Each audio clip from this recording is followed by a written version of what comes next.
অনেকটা ম্যাজিকের মতোই বদলে গিয়েছে মরক্কোর ফুটবল। সাম্প্রতিক সময়ে সাফল্যের জোয়ারে ভাসছে আফ্রিকার দেশটি। যুব দল থেকে শুরু করে জাতীয় দল, এমনকি নারী দলও টেক্কা দিচ্ছে সমান তালে। চলতি বছরই প্রথমবারের মতো যুব বিশ্বকাপ সেরা হয়েছে মরক্কো।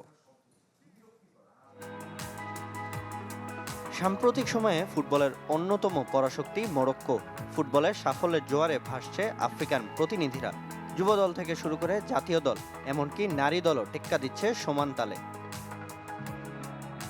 চলতি বছরই প্রথমবারের মতো যুব বিশ্বকাপ সেরা হয়েছে মরক্কো।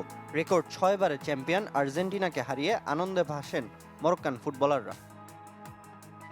গেল বছর নারী আফ্রিকা কাপ অফ নেশনসে চমক দেখিয়েছে অ্যাটলাস লায়নেসেস, হয়েছে রানার্স আপ। দ্বিতীয় স্থানে থেকে আসর শেষ করেছিল 2022 সালেও। বসুন্ধরা ডায়াপেন্ট এখন আরো উন্নত।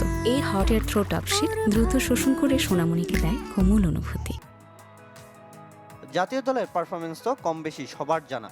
গেল বিশ্বকাপে ফ্রান্সের কাছে হেরে সেমিফাইনাল থেকে বিদায় নিলেও ফুটবল প্রেমীদের হৃদয়ে জায়গা করে নিয়েছে অসাধারণ নৈপুণ্যে। কাতারের লুজাইল স্টেডিয়ামে 36 বছরের আক্ষেপ ঘুচিয়েছিল আর্জেন্টিনা। 3 বছর পেরিয়ে ঠিক একই রাতে একই মাঠে জর্ডানের হৃদয় ভেঙে 13 বছর পর ফিফা আরব কাপে শিরোপার স্বাদ পেল মরক্কো।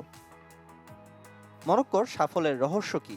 উত্তর নানামুখী, তবে মূল ক্রীড়ানক, সুদূরপ্রসারী পরিকল্পনা, অর্থায়ন।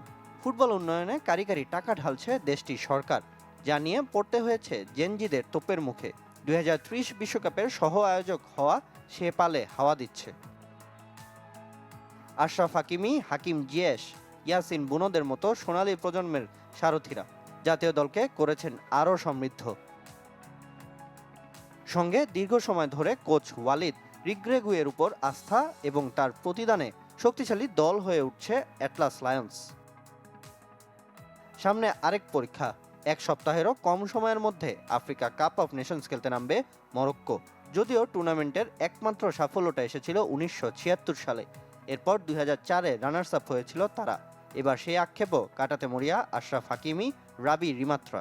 আর আরব কাপে শিরোপা জিতে আসন্ন বিশ্বকাপের আগে গ্রুপ প্রতিপক্ষ ব্রাজিল, স্কটল্যান্ড ও হাইতিকে একটা বার্তা দিয়ে রাখল আফ্রিকান প্রতিনিধিরা।